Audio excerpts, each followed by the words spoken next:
first step, unscrew your shift knob, pull this back, and then from like right here, pull up, then move over here and pull up. It's gonna feel like you're braking it, but what holds it in are the clips. And actually, this is really nice. On most older cars, they don't have that and they just brake, but take that out. That's your first step to taking out the clutch.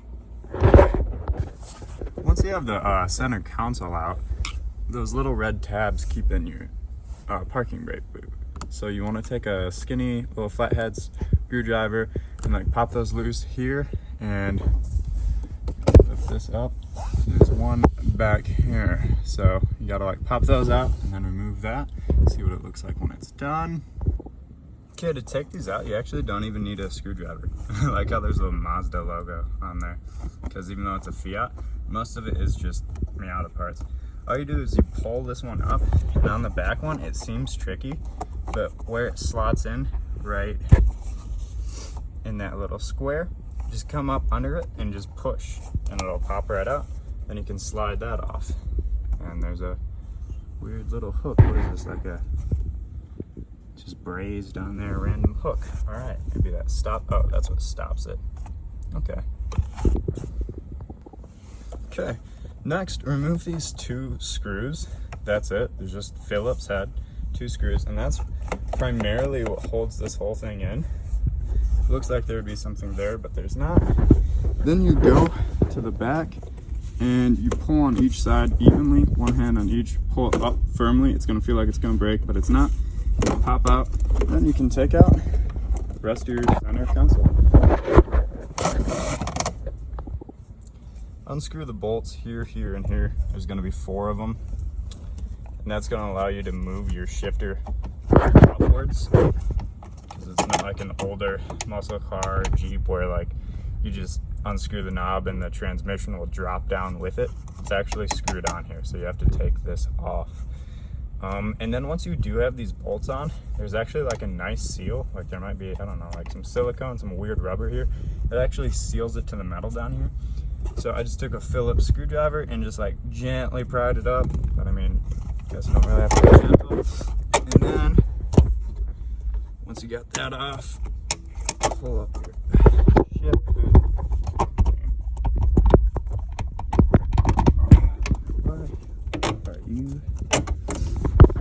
And unscrew what seems to be 3, yeah, there's 3 bolts back here. They're probably 10mm. These bolts were 10mm. It's a small car, everything is going to be like 10mm. Once you have those 3 10mm bolts out, which I used a 10mm wrench, put your hand under the black piece and pull up, and there you go. That's your shifter assembly. And you'll immediately smell transmission fluid. So I would take some masking tape or something and just cover that hole when you're gonna drop your tranny so you don't splash it over the interior, because that smell will not come out. Like, ugh, it's really strong. You can pop out that rubber piece that goes alongside, and then yeah, like tape this off. And for transmission fluid, what comes in these Fiat 124s with this transmission, I don't think is the right fluid. Like it feels really notchy when you're shifting. So I switched to a Redline, 75W, whatever. You know what it is if you have the car. But I like Redline fluids, and they work really good when they heat up. So, and you're probably just gonna drain your fluid before you do this. I don't think I'm gonna need to, but so it's easier. Tape that up. Now get under the car, and I'm gonna jack it up and start everything from down there. All right, once you have the interior all done, you need to jack it up, obviously. So I like to use the 4-ton, 3-ton, whatever. You can have really light jack stands, but the bigger they are, the less you have to extend them, and you need it kind of high because you're getting out the transmission. So get it up, get all your space clear. I always just keep my stuff all lined up, and we're gonna be taking off the exhaust and probably the power plant frame or whatever that brace under here is called. Guy who connects like a floating differential on a weird design, but I guess all Miatas have it. So take all that off. And that's what we're gonna do now. Once you're under the vehicle, you're gonna want to remove this pan. It's it covers the oil pan and stuff. There's 9 bolts. They're 12 millimeter. I like to leave this last one in because it's a slide, and just loosen it up a little bit.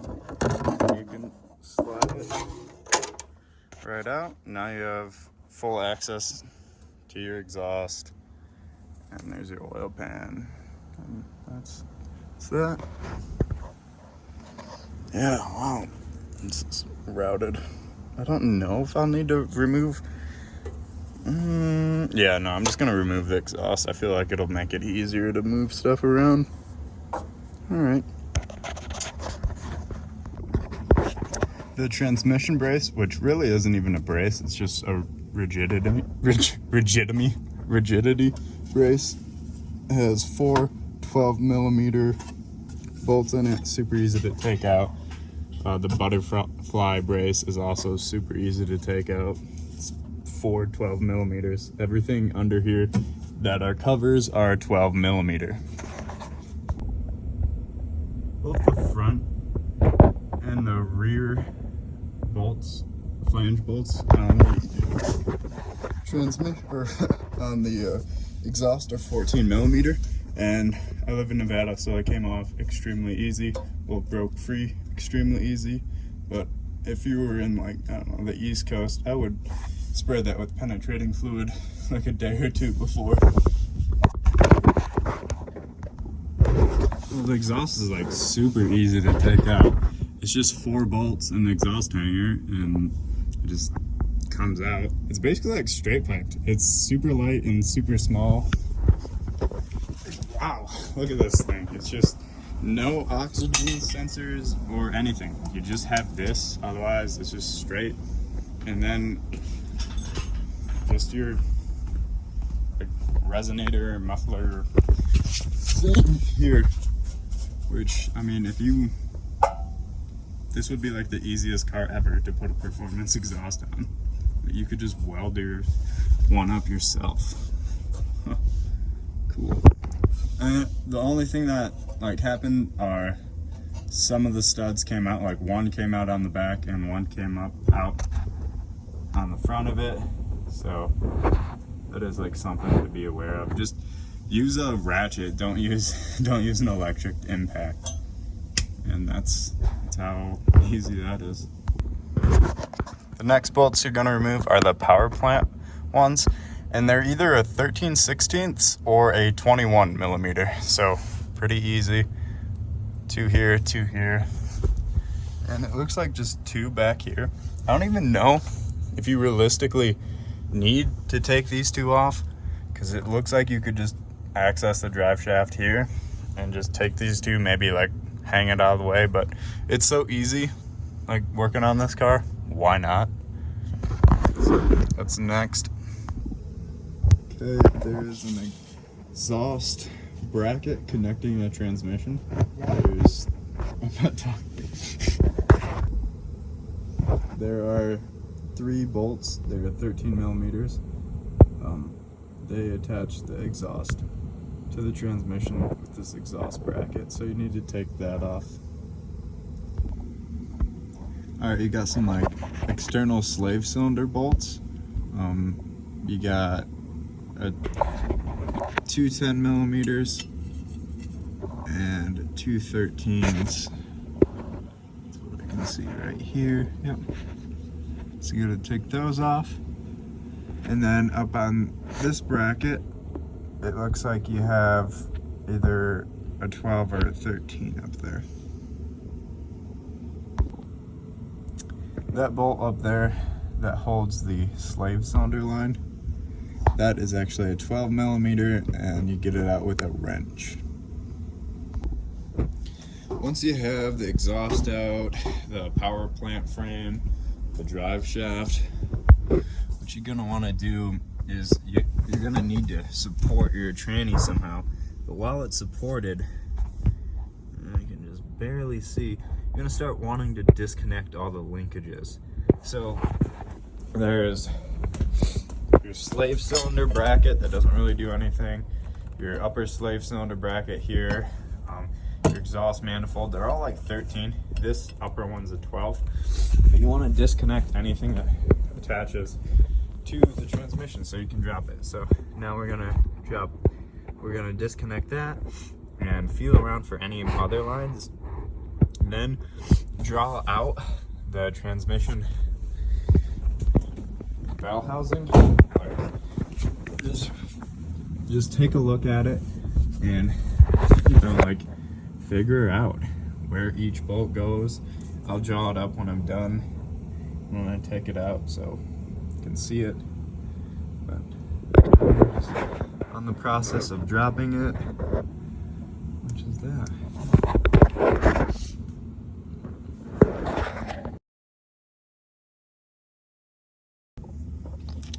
This is where your flywheel bolts to. There are 6 bolts. I used a Torque T50 to take them off, or just a T50. It's usually your starter. It only has 1 bolt on it, and then just a pin to keep it in place. You just stick it in that hole. So these are your flywheel bolts. If you buy a Clutch Master kit with the on Goodwin Racing, it's like the only clutch kit I was able to find. It does not include new flywheel bolts, and parts are very hard to find for the Fiat 124, so just reusing stock ones. In order to make the flywheel easier to put up there, you put a pin here, and it's a smaller hole on the flywheel, so it'll just snug right up in there and hold in place. So you can put like a bolt or 2 in.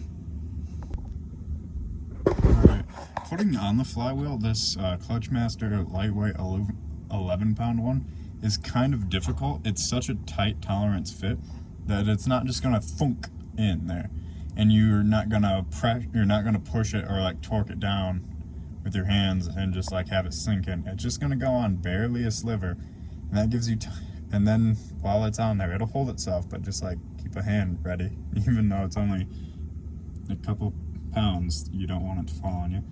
Then you can put in your bolts, and I'm going to tighten it down to about like 30 foot-pounds first, and then I'll tighten it down to spec. Now, on the sheet they give you for the flywheel to crank, they have different bolt dimension foot-pound ratings. I don't know what bolts I have, so probably call and ask to make sure you hook it down to the right specification. Alright, that's what the clutch looks like installed in the pressure plate over the flywheel. To put it on, it is an H5, which if it focuses up, yeah, it looks like that. H5 is a very tight fit on the bolts that Goodwin Racing supplies. Torqued it down to 20 foot-pounds. Some of the bolt specifications call for 15. Don't believe that's the bolts they send, so I just went with 20 foot-pounds, which really isn't that much. Now it's on to reassembly. Alright, so put on a new clutch release bearing or throwout bearing, whatever you want to call it, and grease that. You'll notice that there's bolts missing on each side. I just think that's because this transmission's in probably different cars with different applications. I traced out the bolt pattern and put all the bolts where they go to make it easier. These 2 bolts are on the side of the transmission. One has a nut, the other one does not, so it should look something like that.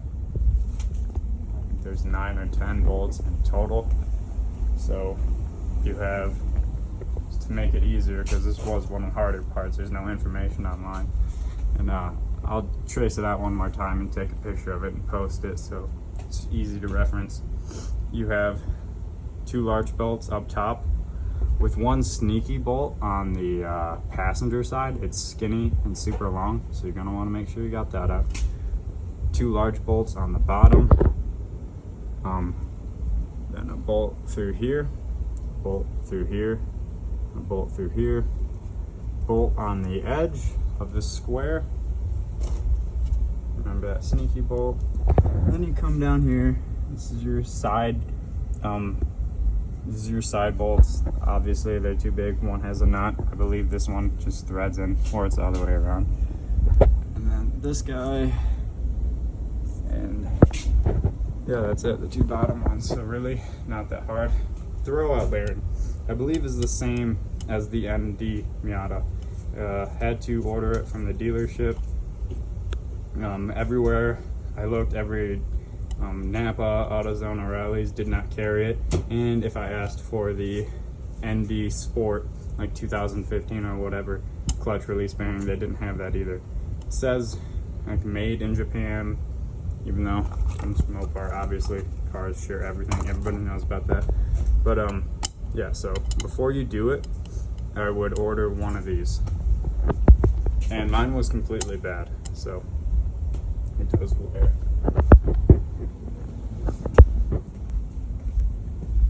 Underneath the car.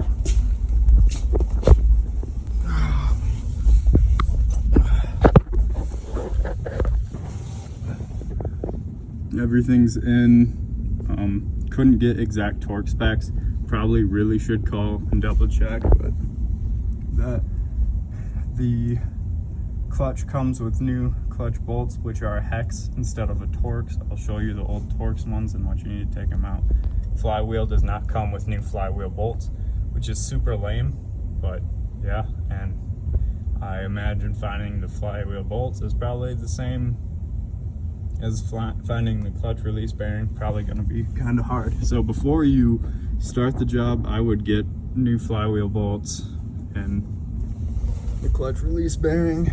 Another thing, this is a shield down here, like just so you can, it's like a release plate so you can check on whatever is behind it. Now when you slide it down, I don't remember, because I'm not the first one to do it, I didn't drop it. I don't know if this spongy rubber is supposed to be on the outside or the inside. I originally thought it was going to be on the inside, but then there's like a gap for a bolt or a peg, so I switched it over and it looks correct. But yeah, but like, I guess the flywheel is not going to touch it. Like, there's clearance, and I don't think it should touch it. Find out when it gets all bolted together.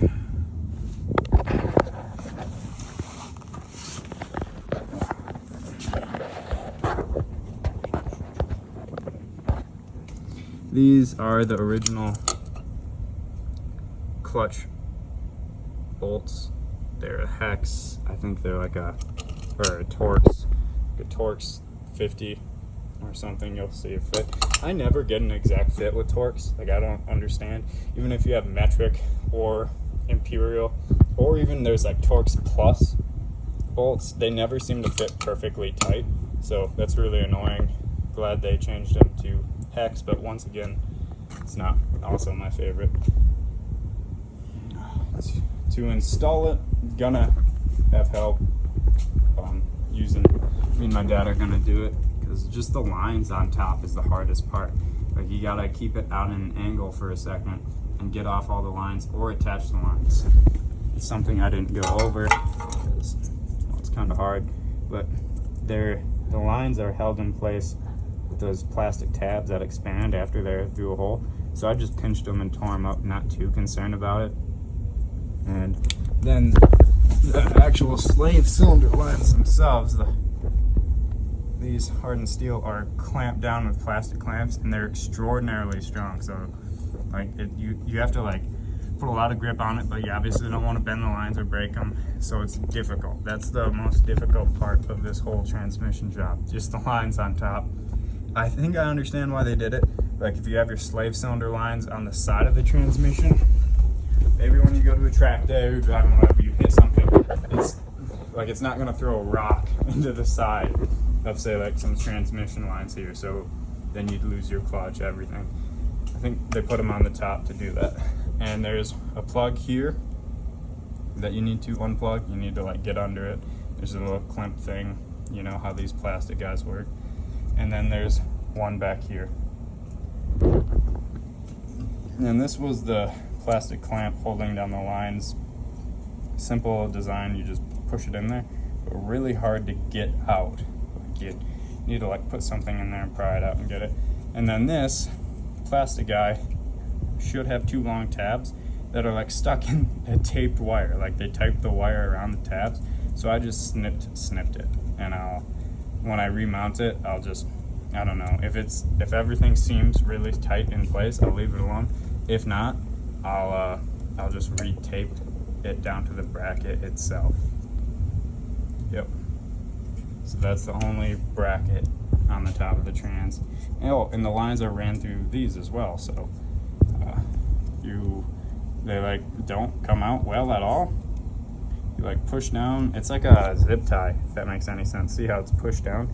So you gotta like pry it out, whatever. I like thought I cut them.